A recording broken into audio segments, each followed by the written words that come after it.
demensia vaskular pada pasien-pasien stroke itu biasanya yang kena ada daerah frontotemporal ya. Karena di situ ada area hipokampus, amigdala, ada korteks etornial kita bilang ya. Nah, di situ yang mempengaruhi memori itu bisa banget. Sama bagian frontal otak kita itu kan yang mengatur kognitif kita ya, yang pusat memori termasuk dari pusat kalkulasi, memori dan lain-lain itu ada di situ juga. Dia menyatu gitu kan, saling berhubungan. Nah, itu bisa banget pada pasien stroke tanpa dengan kelemahan sama sekali.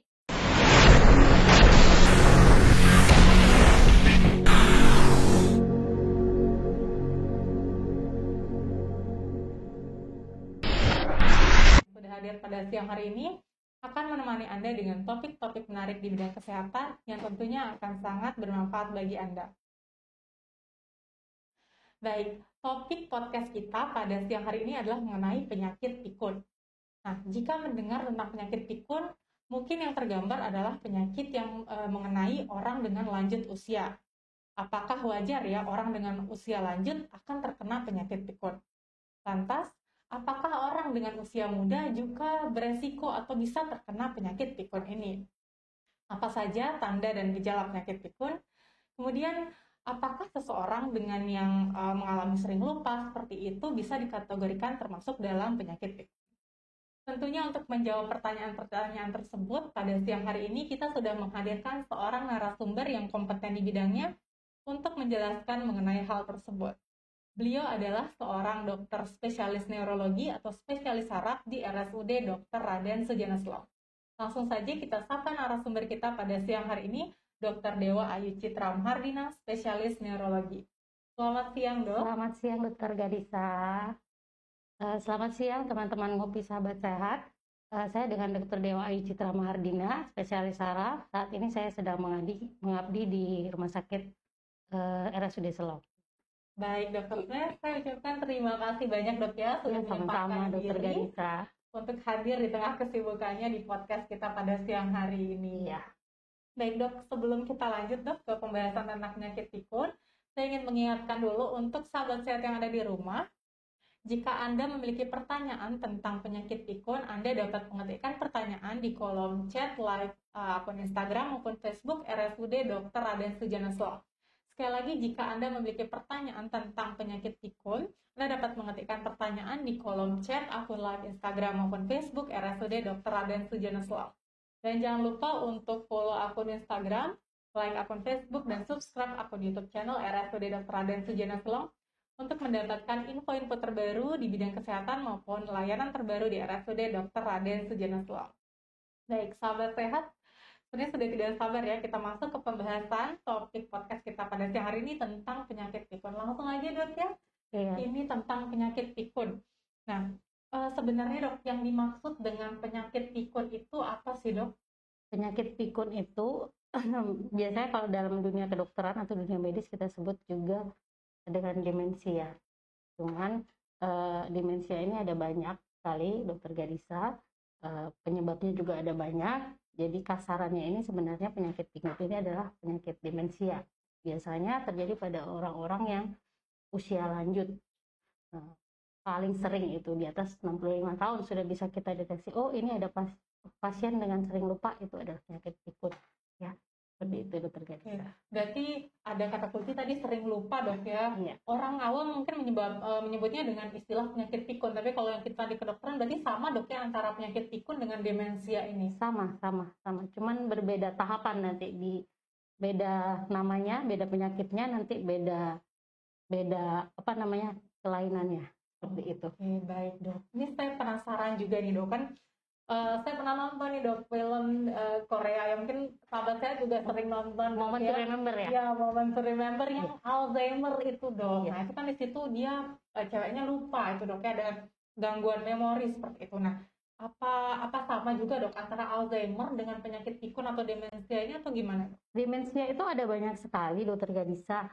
Jadi demensia itu ada demensia frontotemporal namanya yang kita bilang, ada demensia semantik, ada demensia Alzheimer, itu yang paling parah memang.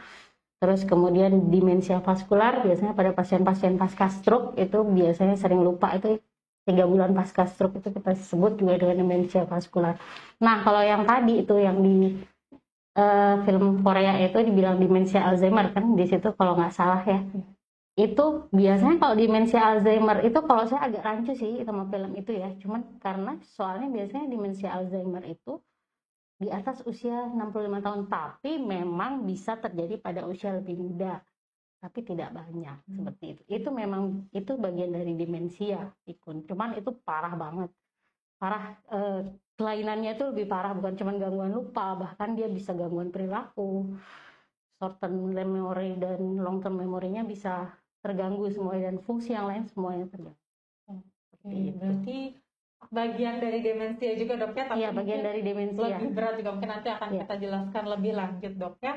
Nah, untuk demensia ini kan menyerang salah satunya memori ya dok ya. Seperti yang kita tahu memori adanya di penyimpanannya di otak. Nah, untuk demensia sendiri dok, bagian otak mana sih dok sebenarnya yang terganggu? Kalau demensia itu sebenarnya balik lagi ke demensia jenisnya ya. Jadi kalau demensia frontotemporal itu yang paling sering kena otak bagian frontal.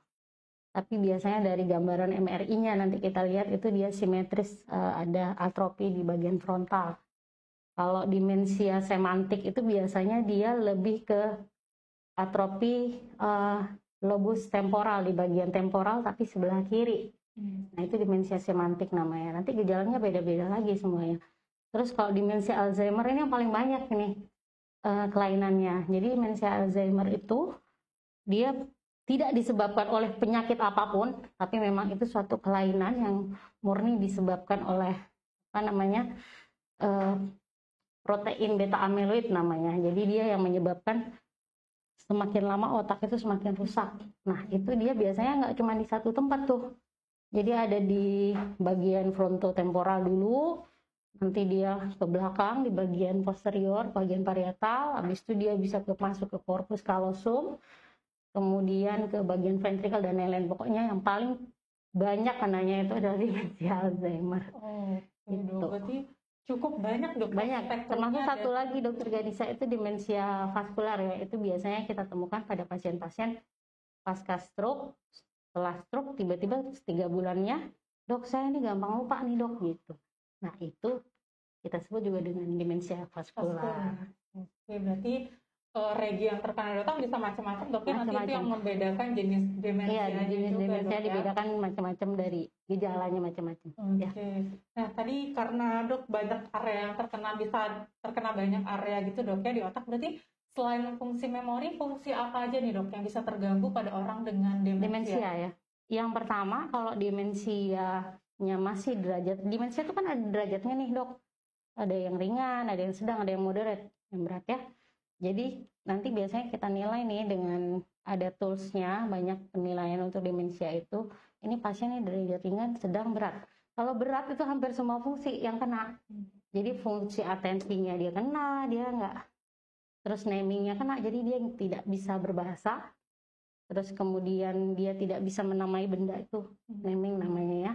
Terus fungsi bahasa dia kena, visual spasialnya dia juga kena, dia tidak bisa menamai misalnya nih binatang lain-lain itu juga bisa dia nggak tahu, dia nggak bisa gambar, nah itu bisa kena. Terus kemudian kalkulasi, fungsi eksekutif ya, jadi dia tidak bisa menghitung, short term, long term memory juga bisa kena, itu paling sering pada demensia Alzheimer ya. Jadi hampir semua fungsi termasuk gangguan perilaku. Jadi gangguan perilaku biasanya nih gampang marah nih, gampang emosi. Pasien ini bisa jadi dia memang demensia Alzheimer gitu. Atau demensia yang lain ya, frontotemporal biasanya kalau gangguan perilaku. Baik dok, berarti kan selama ini kita taunya hanya gangguan memori saja gitu dok, tapi ternyata ada banyak banget. Jadi hampir semua fungsi. Jadi pasien demensia itu kalau sudah demensia yang derajat berat itu dia dependent. Jadi kita nilai ADL sama IADL-nya nih. Jadi activity daily life-nya kita nilai. Dia pasti akan dependent, bergantung orang. Dia nggak bisa nyisir sendiri. Dia nggak bisa mandi sendiri. Dia nggak bisa ke toilet sendiri. Itu berarti dia sudah dependent. Itu yang paling parah itu. Itu yang kita bisa. Jadi harus ada caregiver. Nanti tahu-tahu keluar dia hilang. Banyak banget pasien demensia itu dok. Jadi keluar tiba-tiba masalah rumah nih, dipikir maling, digebukin sama orang, sering banget. Saya sering banget dapat pasien kayak berarti gitu. sering dok ya? Jadi pasien demensia itu nggak bisa dibiarin keluar sendiri, ke masjid sendiri, kemana-mana aktivitasnya udah nggak bisa sama sekali. Demensia Alzheimer pertama ya, gitu. Berarti memang harus lebih aware lagi dok ya, jika Iya, memang punya harus ada yang menemani kalau keluarga pasien dengan demensia. demensia ini dok ya. Dan baik dok, saya tertarik ini dok, memang banyak fungsi yang terganggu dok ya, tapi mungkin yang lebih disorot tuh fungsi memorinya dok ya. Tadi dokter mungkin sempat menyebutkan tentang short term memory, yang memori jangka pendek, dan long term memory atau memori jangka panjang. Nah sebenarnya terganggu di demensia ini apakah keduanya atau yang mana yang dominan dok? Kalau demensianya dia masih ringan, biasanya short term memorinya yang kena. Biasanya itu, tapi ADL-nya masih bagus, dia masih bisa nyisir, cuman lupa karena gangguan atensi. Biasanya kan demensia juga ada gangguan atensinya. Misalnya dia habis taruh gelas, dia lupa dia taruh di mana. Atau dia habis makan, dia lupa habis makan terus dia makan lagi. Atau dia nyalain kompor, dia lupa dia matiin. Nah, itu hal-hal kecil yang short term memorinya kena. Itu biasanya pada demensia derajat yang lebih ringan. Tapi kalau sudah berat, demensia yang derajat berat, yang moderate, itu long term memorinya dia juga kena. Jadi dia bisa lupa saudaranya, anaknya, dia bisa lupa kejadian-kejadian yang dulu juga bisa lupa. Jadi hampir tergantung dari derajatnya, Dokter Gadisa. Oke, berarti gitu. Bisa terkena keduanya bisa jangka kena. Pendek dan juga memori jangka panjangnya. Sebenarnya bagaimana sih dok itu sehingga bisa terjadi demensia ini? Apakah prosesnya memang memakan jangka waktu yang lama atau sebenarnya terjadi secara mendadak ini dok? Jadi gini Dokter Gadisa, demensia ini kan tergantung dari penyakitnya macam-macam ya. Jadi kalau memang demensia vaskular itu penyebabnya adalah stroke, demensia Alzheimer itu dia penyebabnya adalah suatu mutasi genetik. Di situ ya ada demensia. Nah di situ ada protein jahat nih, namanya kita bilang protein amyloid sama protein tau, itu dia merusak struktur otak. Nah di situ dia bikin listrikan otak, kita bilangnya neurotransmitter, itu dia keganggu nih, makanya dia lemot. Nah itu yang dirusak sama nih protein yang dua ini. Nah itu demensia Alzheimer. Tapi kalau demensia yang lain, misalnya pada pasien frontotemporal demensia, itu biasanya penyebabnya adalah mutasi genetik. Biasanya ada 3 gen yang kena. Dan demensia frontotemporal ini biasanya yang kena adalah usia muda.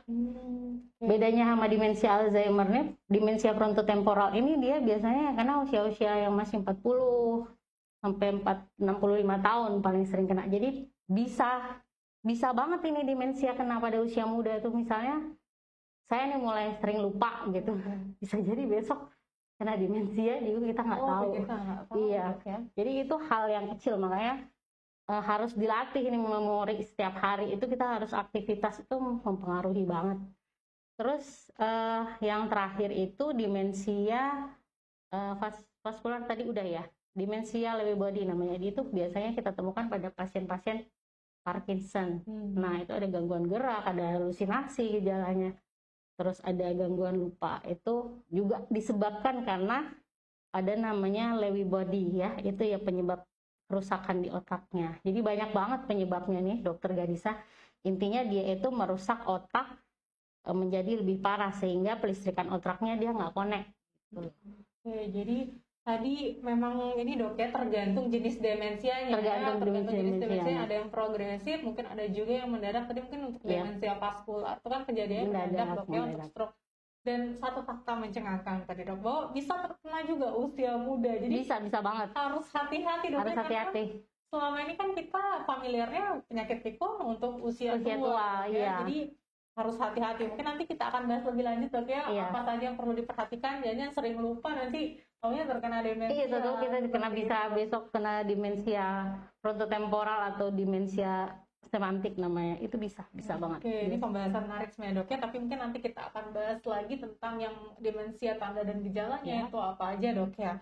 Nah sebelum lanjut ke pembahasan ke situ dok, tadi sudah disebutkan salah satu faktor resiko atau penyakit yang menyebabkan demensia itu ada stroke juga. Mungkin ada penyakit lain nggak dok yang menjadi faktor resiko untuk bisa terjadinya demensia ini? Kalau faktor resiko dari penyakit-penyakit yang lain ya banyak sekali dokter Gadisa. Jadi bisa hipertensi, itu bisa banget bikin nanti bisa jadi demensia, hipertensi, metabolic syndrome, terus kemudian obesitas, terus berhubungan sama habit juga nih. Jadi orang-orang yang ngerokok, minum alkohol, itu dia bisa ke depannya nanti pada saat tuanya, atau ngedrug itu bisa ke depannya dia tuanya bisa menjadi demensia. Itu makanya banyak banget faktor resiko demensia ini. Selain dari mutasi genetik yang saya sebutkan tadi, termasuk familial juga. Misalnya nih, keluarga ada yang kena demensia nih, kemungkinan anaknya bisa kena demensia karena mutasi genetik itu. Gitu. Baik dok, berarti ada tadi faktor resiko yang dari dalam. Kalau dari dalam mungkin yang genetik yang kita udah tidak bisa kendalikan dok ya. Dan tadi ada juga penyakit hipertensi, diabetes, seperti itu yang mungkin bisa kita kendalikan dok ya. Jadi mungkin pesannya untuk sahabat sehat yang ada di rumah, jika misalkan orang tua atau kerabat dok ya yang ada punya penyakit hipertensi, diabetes, mungkin bisa terkontrol dok ya. Kalau harus dikontrol. Harus terkontrol dok ya untuk mencegah terjadinya si penyakit demensia ini dok ya. Nah, masuk ke tadi dok, kan tadi udah disebutkan salah satu tandanya penyakit demensia atau gejalanya ini adalah mudah lupa. Nah, sebenarnya gimana sih dok kita bisa membedakan gitu, oh yang ini tuh karena demensia, apa sih dok tanda dan gejala penyakit demensia sehingga kita harus aware dan harus bawa ke fasilitas kalau kesehatan. Selama dia mudah lupanya itu dalam batas normal, maksud saya tuh gini ya. Jadi kalau dia memang, ada kan orang-orang yang memang dia gangguan atensi ya, bisa jadi terutama orang-orang yang ADHD, yang kadang sampai tua bisa ADHD juga. Dia memang aktif tapi dia punya gangguan atensi. Nah itu sering lupa, itu nggak apa-apa. Asal selama dia nggak mempengaruhi fungsi yang lain. Misalnya, ini pasien ini sering lupa tapi dia fungsi eksekutifnya dia terganggu. Dia nggak bisa lupa cara berhitung nih, padahal dia sekolah. Dia nggak bisa nulis, padahal dia dulu sekolah. Terus dia lupa nggak bisa merawat diri, bahkan dia nggak bisa sisiran, nggak bisa mandi sendiri, nggak bisa ke toilet sendiri. Nah itu yang perlu kita bawa ke fasilitas kesehatan. Jadi kalau cuma lupa-lupa biasa mah nggak perlu. Oke. Gitu. Tapi meskipun sering lupa gitu dok, masih wajar gitu kan? Masih wajar, asal lupa naruh kunci di mana, HP. Oh, saya sering banget kayak gitu. Selama fungsi eksekutif kita yang lain masih bagus nggak apa-apa. Ya, mungkin memang gangguan atensi aja. Jadi memang nggak perhatiin, nggak lupa lagi ngapain itu nggak diperhatiin, itu nggak apa-apa. Baik dok, berarti nggak langsung serta-merta ya orang yang gampang lupa misalnya naruh barang di mana harus dikaji dulu dok ya. Iya, tetap harus kita kaji sih sebenarnya dokter Gadisa. Jadi kan itu ada beberapa tools, banyak banget. Kita lihat, kita akses di situ. Ini gampang lupanya, ini parah nggak gitu. Kita lihat fungsi-fungsi yang lain. Kalau ternyata memang ada yang terganggu ya mulai kita stimulasi kognitif namanya. Karena sebenarnya demensia itu kan ada yang mild cognitive impairment.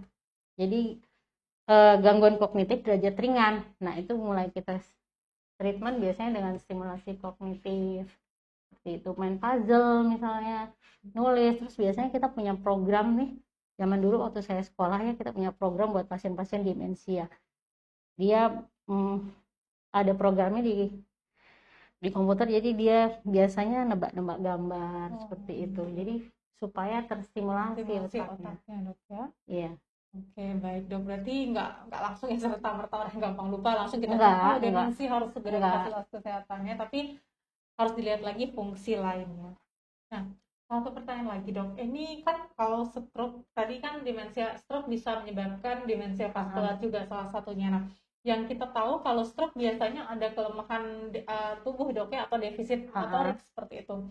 Apakah pada stroke ini bisa terjadi demensia aja dok tanpa adanya defisit motorik seperti itu? Bisa banget. Jadi tergantung dari area yang kena nih. Biasanya kalau demensia vaskular pada pasien-pasien stroke itu biasanya yang kena ada daerah frontotemporal ya. Karena di situ ada area hipokampus, amigdala, ada korteks etornial kita bilang ya. Nah di situ yang mempengaruhi memori itu bisa banget. Sama bagian frontal otak kita itu kan yang mengatur kognitif kita ya, yang pusat termasuk dari pusat kalkulasi, memori dan lain-lain itu ada di situ juga, dia menyatu gitu kan, saling berhubungan.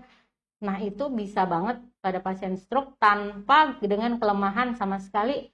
Misalnya nih nggak bisa ngomong, namingnya kan rusak nih, afasia pasien, ternyata dia demensia juga dengan lupa dan lain-lain. Tapi biasanya kalau pasien afasia itu kan kita agak susah nih ngakses lupanya. Jadi itu biasanya kita akses dengan gangguan bisa juga kita akses dengan gangguan kognitif, tapi belum tentu dia demensia, bisa aja dia gangguan bahasa aja. Tapi kalau yang benar-benar demensia pasca stroke nih, demensia vaskular, dia benar-benar biasanya kita akses itu 3 bulan pasca stroke nih, itu dia mudah lupa, kalkulasinya terganggu, fungsi eksekutifnya terganggu, namingnya, penamaan orang tidak bisa, menulis tidak bisa, dan lain-lain. Nah itu dokter Gadisa yang biasanya kita akses pada pasien-pasien itu. Berarti pasien stroke memang harus diakses 3 bulan kemudian dok ya untuk melihat ada biasanya demensia. Iya, kalau pada awal saat terjadinya stroke itu tidak kita diagnosa sebagai demensia. Biasanya kita diagnosa itu 3 bulan pasca stroke, dan itu dengan gambaran imaging, misalnya CT scan, ini memang pasien stroke gitu. Oke, baik dok. Tapi tidak semua pasien stroke dok ya akan selanjutnya mengalami. Iya, nggak harus gangguan fungsi motorik, itu enggak. Jadi dia udah dengan lupa mendadak terus tiba-tiba dibawa ke rumah sakit, kita scan, ternyata memang kena bagian frontalnya tanpa gejala defisit neurologis sama sekali. Nah itu juga bisa nanti ke depannya dia jadi demensia vaskular. Gitu. Mungkin ini perlu diperhatikan dok ya untuk sahabat saya yang di rumah, karena kasus stroke ini lumayan banyak. Banyak apalagi di sini banyak sekali dok ya. Jadi memang harus tetap diperhatikan, nanti salah satunya bisa menyebabkan demensia. Jadi tetap harus dikontrol dok ya, dibawa ke fasilitas kesehatan. Ya. Baik. Nah, untuk tadi kita sudah banyak bicara tentang demensia. Nah, untuk pemeriksaannya sih dok, apa aja sih dok pemeriksaan yang dilakukan untuk seorang kita curigai terkena demensia? Berarti pemeriksaannya itu termasuk toolsnya ya. Jadi kalau pasien datang ke klinik kita, ke rumah sakit misalnya, itu di situ kebetulan di polis saya tuh nggak ada tools banyak. Biasanya saya pakai HP, itu kita nyari sendiri nih. Biasanya kita MMSE namanya. Kita hitung nih skornya. Di situ kan ada banyak, kita nilai ada fungsi memori, ada visual spasial, ada fungsi eksekutif, ada fungsi menulis, fungsi bahasa. Nah di situ kita nilai. Kalau dia memang skornya rendah banget biasanya kalau pada pasien demensia itu, nah disitulah kemungkinan ini pasien demensia nih. Selain itu ada juga muka inah, tapi komponen itu hampir mirip semua sih dokter Gadisa. Terus kita suruh menggambar, CDR namanya, clock drawing test itu, CDT itu kita suruh menggambar apa namanya, jam dinding. Kalau dia nggak bisa jadi dia demensia juga. Gitu. Terus kita nilai ADL IADL-nya. Kalau ternyata dia dependen, tidak bisa mandiri, ya itu demensia. Banyak sekali toolsnya, termasuk Bartlett Index-nya kita hitung. Terus kemudian ada yang namanya SERAT test khusus buat demensia. Terus kemudian ada clinical dementia rating, itu banyak banget. Makanya kita nih, kalau kita ketemu nih pasien demensia, ada segini nih toolsnya buat kita akses satu-satu, kita cari satu-satu apa aja nih fungsinya yang kena semuanya gitu. Jadi dari situ kita terapinya sesuai dengan apa fungsi yang terganggu nih gitu. Stimulasi kognitifnya juga sesuai dengan fungsinya. Tapi kalau obatnya sih nggak jauh-jauh ya, cuman itu aja obatnya kalau obatnya. Terus selain kita nilai tools, biasanya dokter Gadisa kita periksa, kalau pasien dengan demensia vaskular kan udah jelas dari scan kita bisa lihat, oh ini ternyata ada stroke, udah jelas demensia vaskular. Tapi kalau demensia Alzheimer itu biasanya kita MRI nih pasiennya. Di MRI dilihat, dibandingkan. Kalau demensia frontotemporal itu dia ada atrofi. Jadi otaknya menciut di kedua bagian sisi frontal sama temporalnya ya. Jadi simetris. Tapi ada namanya demensia semantik, itu kita lihat gambaran MRI-nya itu dia cuman bagian otak kirinya nih, temporal kiri yang kena. Nah, itu bisa kita nilai, oh ini yang kena nih. Tapi kalau demensia Alzheimer dari MRI-nya tuh jelas jelek semua. Atrofinya hampir banyak di frontotemporal, terus kemudian ada leukoarariosis kita bilangnya. Jadi ada hiperintens di MRI-nya. Terus bagian corpus callosumnya juga seperti itu, ventrikelnya dia merebak. Jadi banyak banget kliennya kalau udah di situ dari MRI, oh ini bener nih sesuai dengan klinis, ternyata pasien ini adalah demensia. Jadi harus kita nilai juga, nilai kelainan di otaknya nih, selain dari tools yang tadi, kita nilai di otaknya dari gambaran imagingnya, bener nggak ini ada kelainan di otaknya, seperti itu. Oke, berarti pemeriksaannya cukup panjang dari Panjang. dokter, mulai mungkin dari pertanyaan yang diajukan, ada tools untuk menilai, dan juga pemeriksaan penuhnya tadi dengan MRI, dok ya. Iya, Nah, paling sering MRI. kira-kira bisa nggak dok kita mendiagnosa demensia itu tanpa melihat pemeriksaan MRI atau imaging yang mungkin cukup dari tools screening itu aja? Bisa. Kira-kira bisa nggak dok? Bisa banget. Kalau kita ternyata nggak punya MRI, ini kebetulan di rumah sakit saya tuh tidak ada MRI. Jadi bisa kita nilai dengan itu yang tadi. Tools yang tadi bisa banget kita nilai, ini kemungkinan demensia Alzheimer, ini kemungkinan demensia vaskular dan lain-lain. Oke, berarti bisa dengan tools itu aja sebenarnya dok ya, supaya menggambarkan apakah ini demensia atau bukan. Nah, muncul pertanyaan lagi dok, kan kita tahu bahwa demensia ini memang bisa terjadi pada usia muda, tapi lebih dominan terjadi pada usia tua dok ya. Kira-kira dok nih, kita sudah mulai takutnya kan nanti di usia tua kita nggak tahu sebenarnya udah mulai demensia atau bukan gitu. Kira-kira di usia berapa dok kita mulai bisa memeriksakan diri atau screening bahwa ada resiko nih kemungkinan terjadi demensia? Kalau usia itu sebenarnya nggak ada patokan sih dokter Garisa, kapan kita harus periksa kita kena demensia apa enggak. Cuman kalau memang mau tahu, misalnya usia 4, paling sering kan seperti yang saya bilang tadi, itu ada yang namanya demensia FTP ya, demensia frontotemporal itu biasanya kena pada usia muda. Itu di atas 45 tahun itu bisa kita screening. Kalau mudah lupa, nanti kita ke polisaraf, mungkin bisa di rumah sakit Selok ya, nanti kita akses ini benar nggak lupanya lupa parah atau lupa biasa aja, nanti kita lihat di situ, kita nilai lagi dengan tools yang lain. Nah itu bisa di atas usia 40 bisa kita mau tahu, apalagi dengan riwayat keluarga demensia. Jadi kita harus aware juga, bisa seperti itu dokter. Jadi nanti kita akses di poli, benar nggak ini demensia, seperti itu. Oke, berarti ini penting dok ya untuk lakukan screening penting. Jika memang ada lupa dan bersifat lupanya ini nggak biasa. Iya, nggak biasa lupanya. Lupa kunci di mana, HP di mana, tapi lupanya mungkin progresif dan mengganggu aktivitas sehari-hari. Iya. Karena takutnya mungkin dikira ya lupa aja biasa, padahal sebenarnya udah demensia. Mungkin orang-orang belum sadar tentang pentingnya untuk mengenali penyakit demensia ini dok ya. Iya. Di RSUD Selong sendiri pasiennya banyak dok yang demensia? Banyak, tapi paling sering itu yang saya temukan itu demensia pasca stroke, demensia vaskular. Tapi untuk Alzheimer belum banyak ketemu. Mungkin belum banyak terdeteksi, belum awareness-nya mungkin belum banyak yang kesana mungkin ya. Belum banyak yang sadar. Iya. Berarti memang dengan podcastnya semoga nanti meningkatkan kepedulian ya, awareness terhadap penyakit demensia supaya bisa dibawa berobat seperti itu dok ya. Nah, tadi kita sudah tahu dok ya demensia itu apa, kemudian pemeriksaannya bagaimana.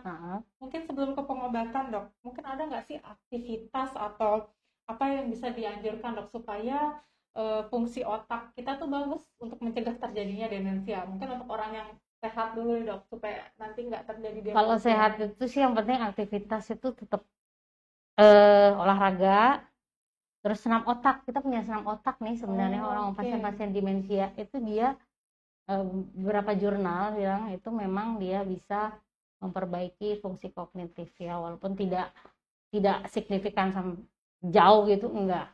Cuman ya memang dia bisa memperbaiki fungsi atau mencegah demensia, bisa dengan senam otak. Itu ada nanti di YouTube, bisa dicari tuh senam otak. Nah itu bisa mencegah demensia itu. Terus kalau untuk ini kan tadi pertanyaannya yang hanya habit aja ya? Iya dong. Ya mungkin apa yang bisa kita lakukan? Olahraga, rajin membaca, rajin menulis. Pokoknya intinya otak itu nggak boleh nggak boleh nggak kerja nih tiap hari. Jadi dengan kita nggak kerja, nggak berfungsi otak kita, gampang banget demensia juga dong. Oke. Mungkin kita nggak sering baca buku, atau mungkin kita kerjaannya males-malesan aja nih di rumah. Nah itu gampang banget demensia, karena nggak kerja otaknya, jadi tidak terstimulasi gitu. Jadi pesannya nih, saya termasuk kaum rebahan soalnya dok ini. Jadi, oh gitu ya, jadi nggak boleh rebahan, harus punya aktivitas minimal tuh otak tuh mikir setiap hari gitu loh. Itu mempengaruhi, makanya orang pasca pensiun itu cepet banget dia kalau udah kena demensia, dia cepet banget karena dia kan nggak kerja, otaknya nggak jalan, tidak stimulasi, terus belum lagi stres pasca pensiun. Itu ngaruh banget dok. Jadi orang yang stres ini juga bisa ngaruh ke demensia nanti. Pada akhirnya dia kena demensia, bisa ngaruh banget. Ya, berarti memang dok ya, selain karena usia ternyata ada faktor itu juga, mungkin pasca pensiun jadi nggak banyak aktivitas. Iya. Berarti misalkan dok, kita punya orang tua di rumah yang sudah pensiun, berarti jangan disuruh udah diam aja di rumah. Nggak bisa. Jadi memang tetap harus ya? Minimal dia berkebun, ngapain gitu, atau dia baca koran tiap pagi. Itu harus banget. Jadi dia terstimulasi otaknya ya. Baik dong, info yang sangat menarik ya, karena kita biasanya kan takut ya dok ya, mungkin ada punya orang tua di rumah sudah tua, aduh takut nanti dibawa kemana-mana, diam aja di rumah, berarti nggak bagus dok. Nggak bagus.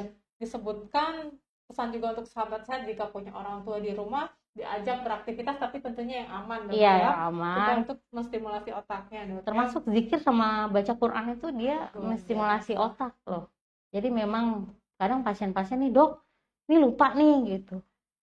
Lupanya parah, dok bahasanya keganggu, nggak bisa nggak kenal orang, nggak bisa ngomong. Nah itu kita latih zikir atau baca Quran setiap hari, itu dia terstimulasi otaknya. Benar-benar ada pasien itu saya suruh zikir nih sama baca Quran tiap hari, jadi dia tuh benar-benar, biasanya kita mikir ini pasien demensia Alzheimer nih nggak bisa sembuh nih ya, tapi subhanallah waktu itu dapat pasien itu dia bisa sembuh hanya karena zikir dan baca Quran.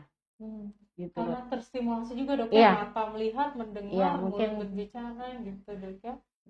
Oke, luar biasa. Jadi hal simple sebenarnya dok ya, bisa menyebabkan pencegahan atau supaya nggak progresif terjadi demensianya. Mungkin untuk yang beragama muslim dapat diterapkan ya dok ya, untuk tetap zikir dan juga membaca Quran untuk orang tuanya yang udah lanjut usia. Baik, pesan yang sangat menarik tentunya. Nah, untuk tadi kan kita sudah bicara tentang habit dok ya, kebiasaan hidup apa yang mungkin bisa untuk mencegah demensia. Nah, kalau misalkan nih dok, sudah terjadi demensia, itu pengobatannya yang diberikan seperti apa dok? Pengobatannya yang jelas kalau semua pasien demensia itu jelas kita stimulasi kognitif namanya ya. Jadi ada banyak banget stimulasi kognitif. Zaman dulu waktu saya di sini sih nggak banyak kalau di rumah sakit Selong, karena kita tidak punya, dan pasiennya terlalu banyak juga sih nggak sempet. Karena kita stimulasi pasien itu satu pasien 30 menit untuk stimulasi satu pasien demensia Alzheimer ini. Banyak banget. Kita suruh main puzzle, kita suruh tulis, terus kemudian ada main kayak anak-anak kecil itu loh, main catur bisa. Terus habis itu ada gambar-gambar mudah, gambar-gambar yang kita kasih biasanya kita punya aplikasinya, termasuk main TTS itu bisa. Cuman nggak banyak, terlalu lama kita nungguin pasien seperti itu. Nah itu termasuk satu stimulasi kognitif, jadi kita stimulasi otaknya. Yang kedua kita kasih obat. Obatnya itu kalau di rumah sakit Selong itu cuma satu sih, nggak ada obat yang lain. Mungkin karena obatnya mahal banget ya dok ya, satunya itu memang mahal banget. Untungnya ini di BPJS dia masuk. Nah cuma satu yang tersedia obatnya di situ, tapi dia nggak bisa kita gunakan untuk pasien demensia, namanya donepezil. Terus kemudian ada TMS. Nah TMS ini biasanya kita stimulasi ke otak langsung ya. Cuman kita nggak punya ini di Rumah Sakit Sujono, mudah-mudahan besok digulirkan sama Pak Direktur. Kemarin sudah ada ini sih, udah ada isu-isu mau dibeliin ya. Jadi itu kita TMS pasien, biasanya ada siklusnya, biasanya 8 kali siklus. Membaik nggak? Itu bagus banget dokter Gadisa buat kita treatment pasien-pasien demensia. Jadi yang paling penting 3 itu sih. Oke.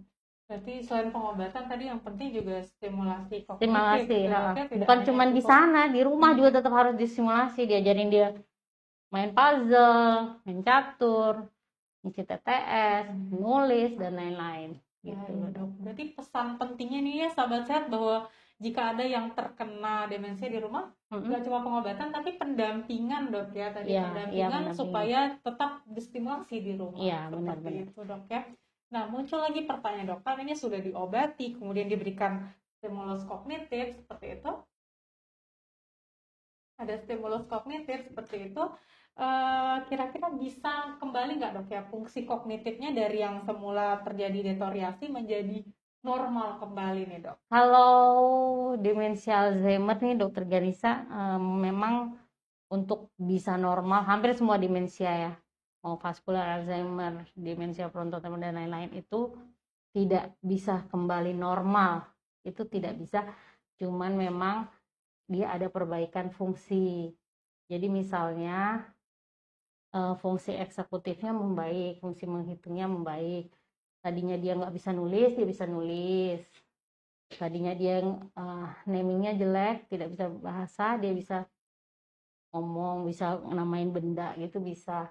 Tapi tidak bisa semua yang sampai normal gitu, nggak bisa. Namanya juga memang ada kelainan kan di otaknya, jadi untuk sampai normal itu hampir semua pasien tidak bisa. Cuman dengan obat yang saya tadi kasih tahu, Aricept namanya atau donepezil itu dia bisa mencegah. Makanya kita ke pasien itu ngomongnya, dok ini kok nggak sembuh-sembuh ya, ini kok memorinya masih suka lupa ya. Nggak bisa memang, cuman kita beberapa fungsi dia bisa membaik, minimal dia misal nggak bisa sisiran, nggak bisa ke toilet sendiri, dia nggak bisa mandi sendiri, dia bisa mandi sendiri gitu. Itu yang kita latih pada pasien-pasien demensia. Jadi kalau untuk bisa normal itu hampir semua nggak bisa karena memang udah ada kelainan.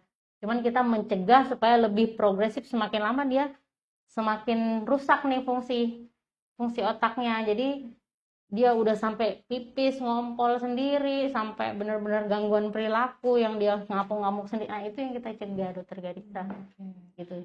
Jadi memang tidak bisa kembali normal, tidak bisa. Tapi kalaupun tidak diobati itu berarti jadi semakin parah nanti. Dok, ya. Jadi dibanding tidak diobati berarti lebih baik diobati meskipun nggak kembali 100%, oke, dibanding parah juga kan nantinya semakin susah untuk susah. Jadi nanti kalau memang tidak diobati dan tidak distimulasi kognitif dalam waktu kurang dari 6 bulan sampai 1 tahun aja itu bisa benar-benar makin parah. Tadinya dia nggak ngompol, dia ngompol. Tadinya dia nggak gangguan perilaku, dia jadi gangguan perilaku. Tadinya dia bisa mandi, makan sendiri, dia nggak bisa apa-apa gitu. Bahkan dia nanti lupa sholat, lupa ibadah dan lain-lain. Oke, berarti jangan pernah dianggap sepele dok ya. Jadi karena ya sudah nanti lupa memang wajar, dibiarkan gitu saja. Nggak bisa dibiarin. Semua fungsinya terganggu. Iya benar. Oke, jadi harus tetap diperhatikan. Nah, untuk suplemen dok, pasti banyak nih pertanyaan dok. Ada nggak sih dok makanan atau suplemen yang dianjurkan untuk penderita demensia? Kalau suplemen nih, kalau udah kena demensia, biasanya kalau makanan tetap harus yang makanan yang sehat ya dok ya. Jadi memang makanan-makanan yang mengandung omega 3 nih kayak ikan, salmon, tuna, itu tuh ngaruh banget ke pencegahan perburukan. Terus bisa juga, biasanya kalau orang-orang Korea tuh, orang Jepang tuh suka makan ginkgo biloba ya. Jadi bijinya dia makan. Itu dia juga bisa bagus banget buat demensia. Cuman kalau sudah mencegah cuman perburukan aja, tapi tidak untuk mengobati loh ya, tidak mengobati. Cuman untuk preventif itu artinya kita mencegah supaya tidak terkena demensia. Itu ada beberapa makanan sih memang katanya, cuman masih banyak juga penelitian yang tidak signifikan hasilnya. Jadi memang makanan-makanan seperti sayur-sayuran, sayur hijau, itu dia bisa mencegah katanya. Ada beberapa sayuran misalnya kayak sawi hijau, kol, kale, itu ngaruh. Terus ikan-ikanan yang mengandung omega 3, terus kacang nih, kacang-kacangan, kacang walnut, kacang oatmeal juga termasuk bisa, terus kacang apa sih namanya, kacang almond. Nah, itu bisa. Cuman sekali lagi itu tidak tidak menyembuhkan dan bisa mencegah, cuman tidak signifikan banget gitu loh.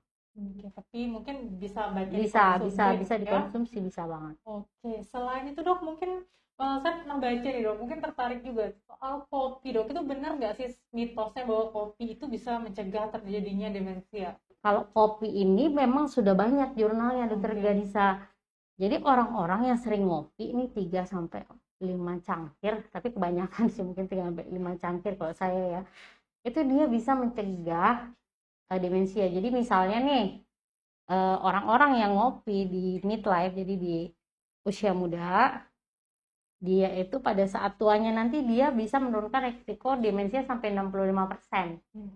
Gitu. Itu udah ada banyak banget penelitiannya itu. Memang kalau makanya orang kalau nggak mau pikun minum kopi aja. Itu memang sudah ada penelitiannya. Cuman sekali lagi kalau pasien-pasien dengan herediter, familial dan lain-lain, dia memang sudah ada genetiknya. Ada genetiknya ya bisa terkena juga walaupun ngopi banyak gitu. Oke. Jadi memang kalau secara jurnal, artinya secara penelitian kan kalau kita di kedokteran harus ada penelitiannya dulu dok ya, baru bisa terpercaya. Memang bisa dok ya, asal dikonsumsi secara tepat, tadinya ada jumlah-jumlahnya.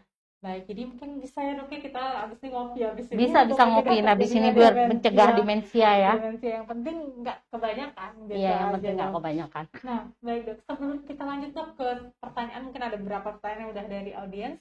Ini terkait dengan orang-orang yang tinggal serumah dengan orang dengan demensia seperti itu. Kira-kira apa yang bisa dilakukan dok? Misalnya saya tinggal dengan orang yang terkena demensia, apa yang bisa saya lakukan untuk mencegah terjadinya progresivitas penyakit itu dok?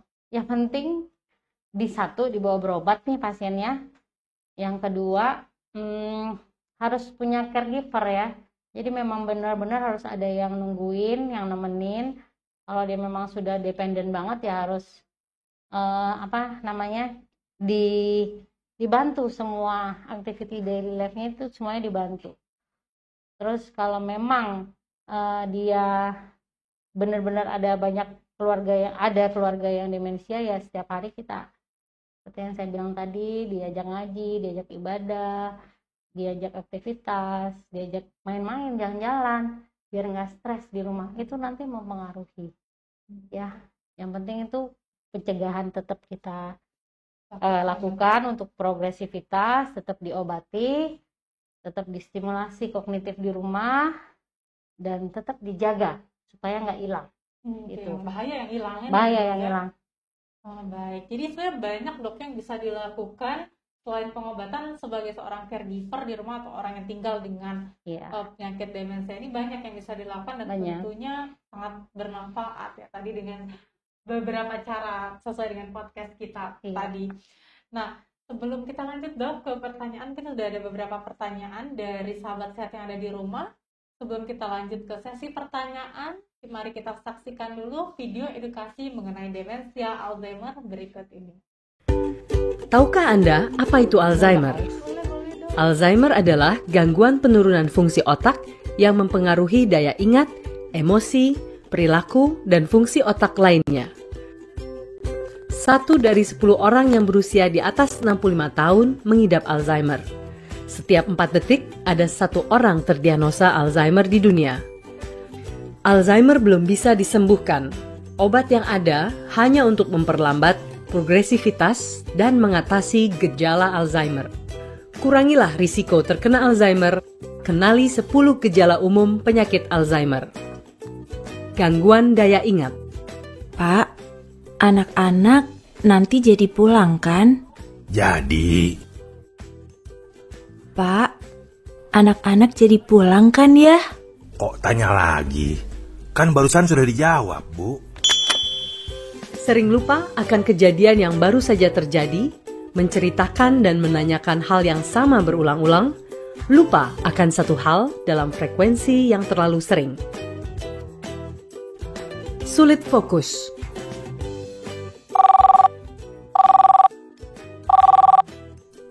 Halo? Halo?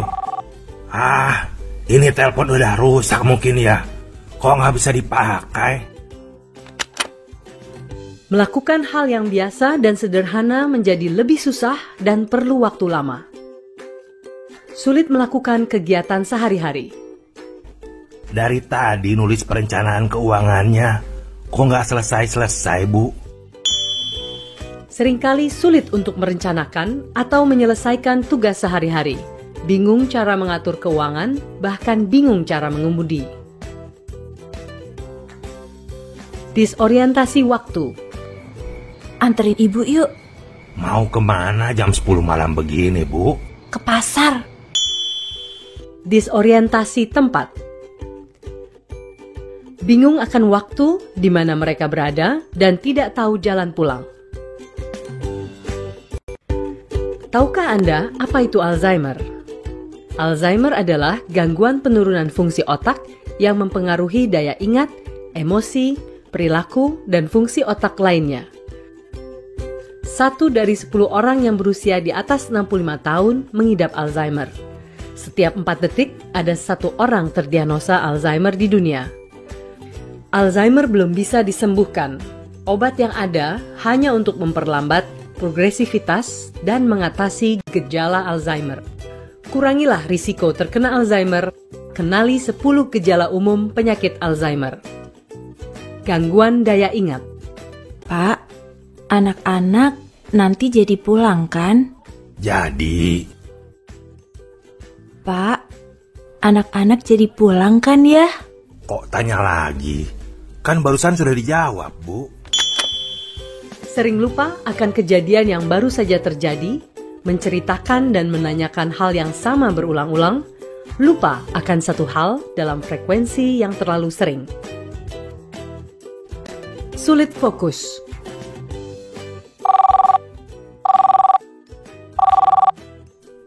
Halo? Halo? Ini telepon udah rusak mungkin ya. Kok nggak bisa dipakai? Melakukan hal yang biasa dan sederhana menjadi lebih susah dan perlu waktu lama.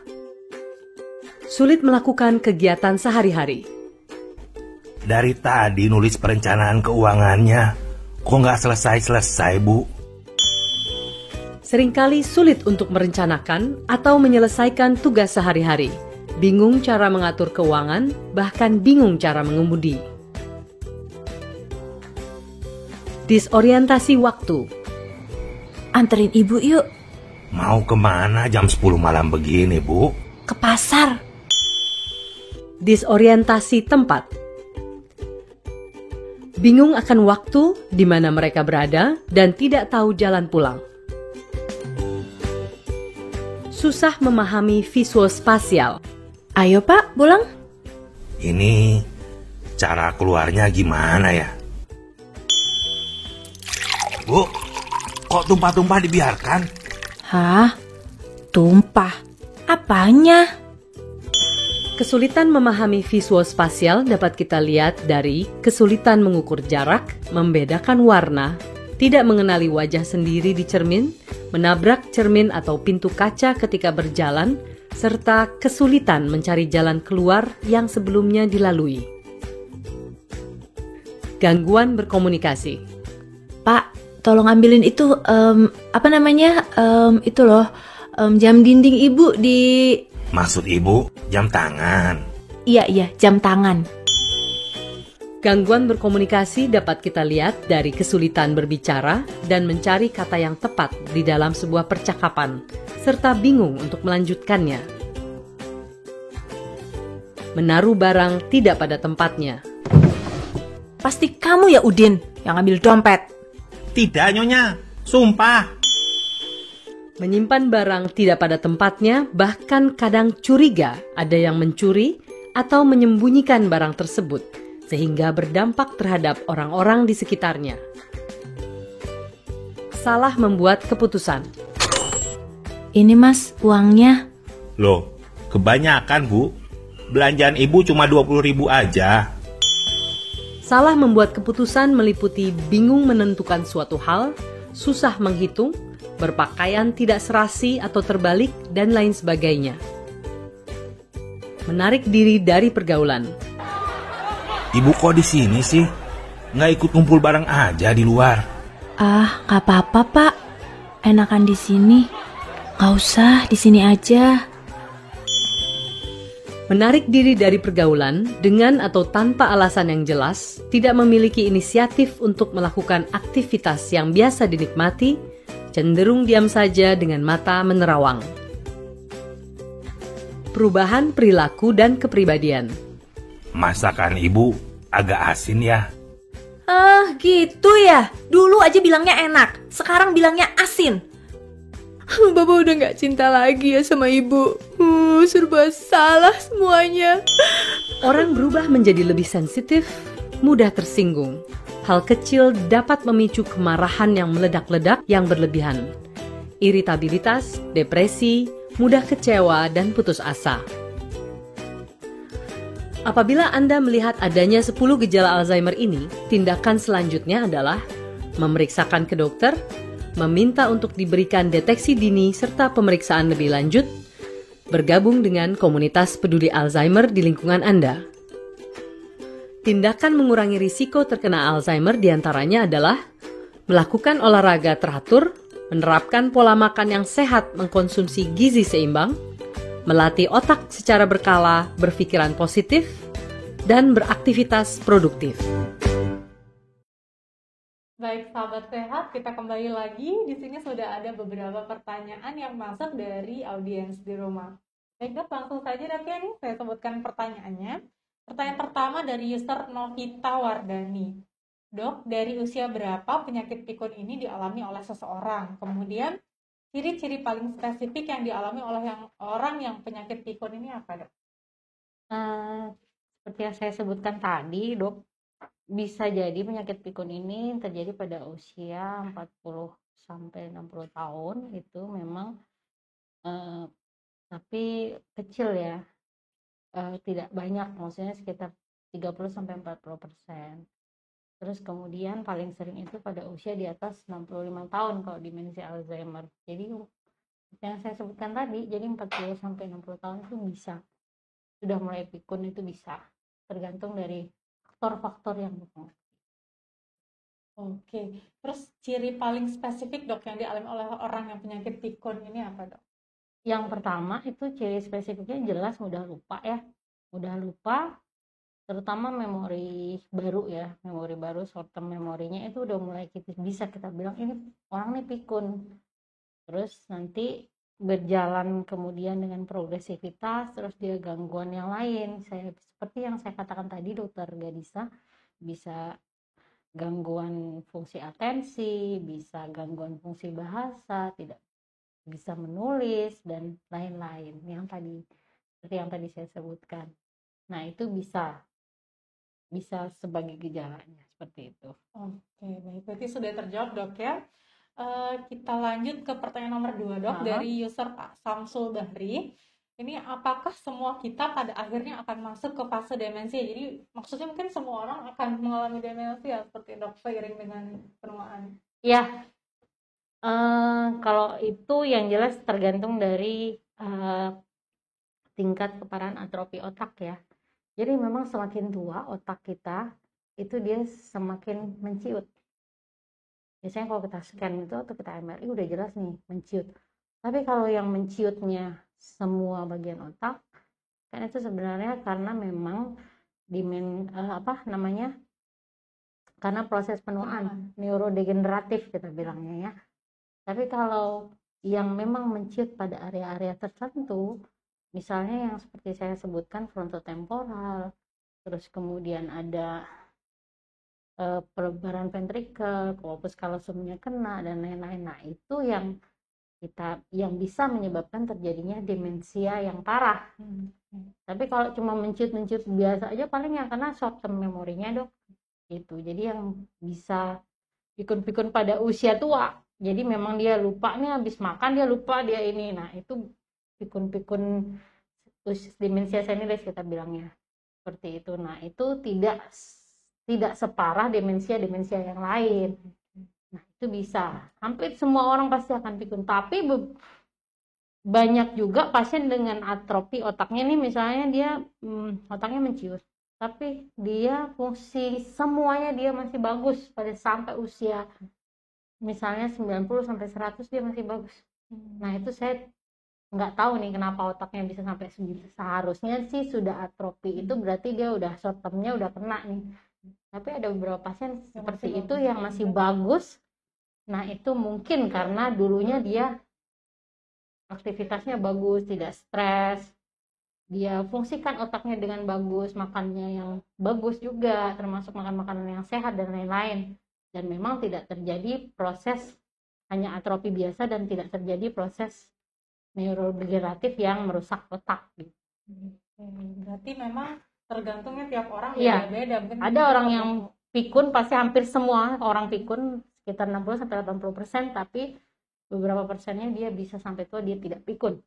Bisa. Bisa mungkin tergantung faktor resiko. Iya, Ini faktor juga resiko dari dan Dok ya, lain-lain. seperti yang sudah dijelaskan pada podcast sebelumnya.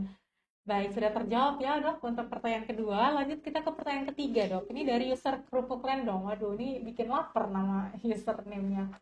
Baik Dok, ini kakek saya umur 70-an, sering keluar rumah dan kadang lupa sedang di mana, padahal sedang di rumah. Nah, kondisi lupanya itu datang 2 minggu sekali. Apakah itu bisa dikatakan Alzheimer? Dan apakah kondisi beliau bisa disembuhkan, Dok? Pengobatannya seperti apa? Kalau kita bilang itu Alzheimer, ya belum tentu Alzheimer, karena bisa jadi dia demensia yang lain. Jadi kalau demensia dia sudah jelas itu demensia, awal dari demensia misalnya dia lupanya 2 minggu sekali atau sebulan sekali itu, tapi sudah mulai terjadi proses lupa, berarti proses penuaan sudah terjadi penurunan fungsi otak, jadi sudah bisa kita bilang demensia, tapi belum tentu itu adalah Alzheimer. Nah, kalau untuk terapinya ya balik lagi, harus kontrol dulu ke dokter saraf. Mungkin bisa di RSUD Sujono.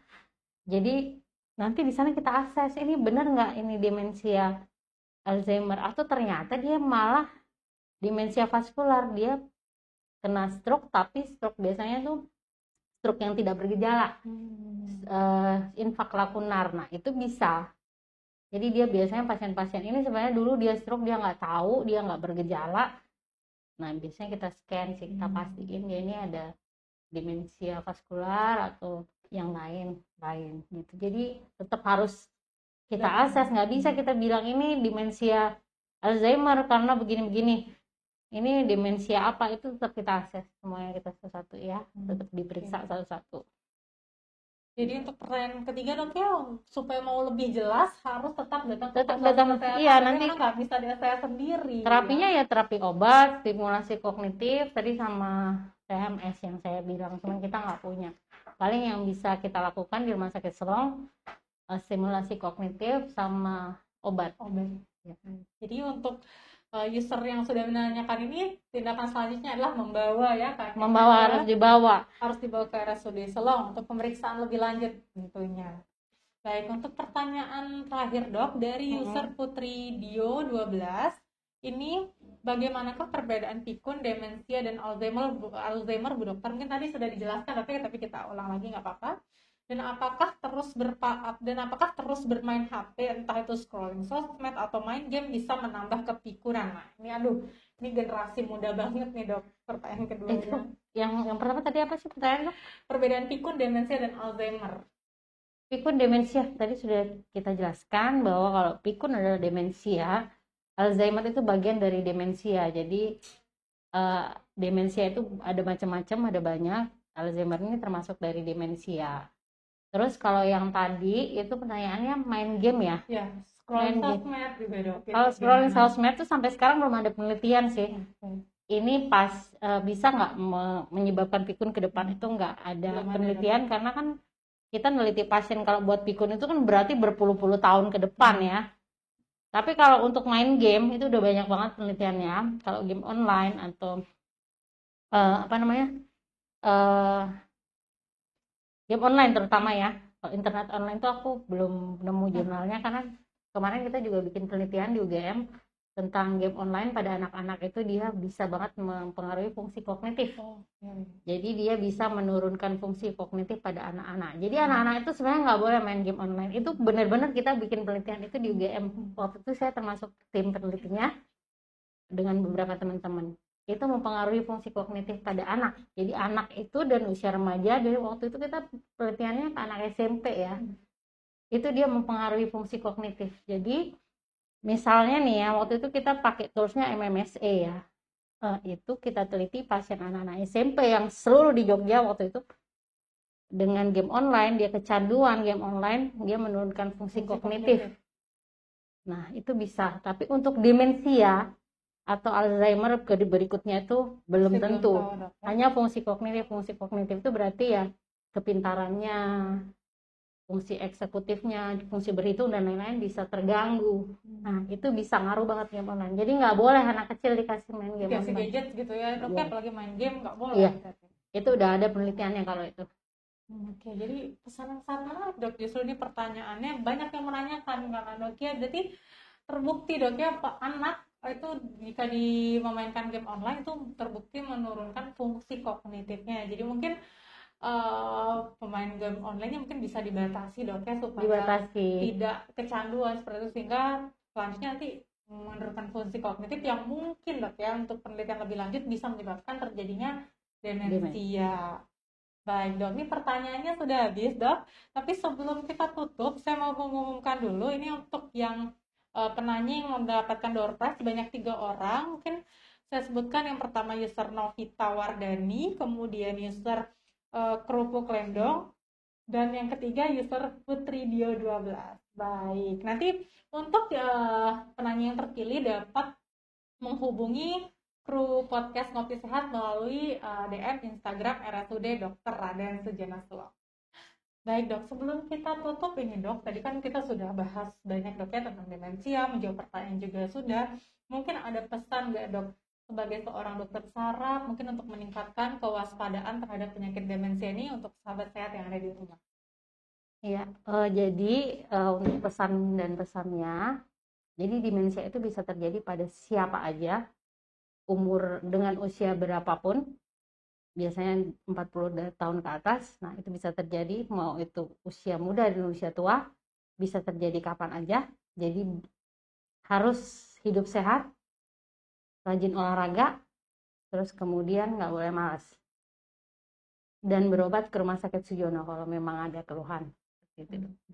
Jadi saran yang sangat bagus Dok ya untuk meningkatkan kewaspadaan atau kepedulian terhadap demensia. Baik sahabat sehat, tidak terasa ya sudah 1 jam kami menemani Anda di podcast Ngopi Sehat. Terima kasih banyak Dok ya, sekali lagi saya ucapkan karena sudah hadir dan juga pastinya memberikan pesan-pesan yang sangat bagus untuk penderita demensia di luar sana. Baik, sahabat sehat, saya beserta kru yang bertugas mengucapkan terima kasih dan mohon maaf jika ada salah-salah kata selama podcast berlangsung. Sampai jumpa kembali di podcast Ngopi Sehat selanjutnya. Saya Dr. Gadisa. Saya Dr. Dewa Ayu Citra Mahardina, spesialis saraf. Salam sehat.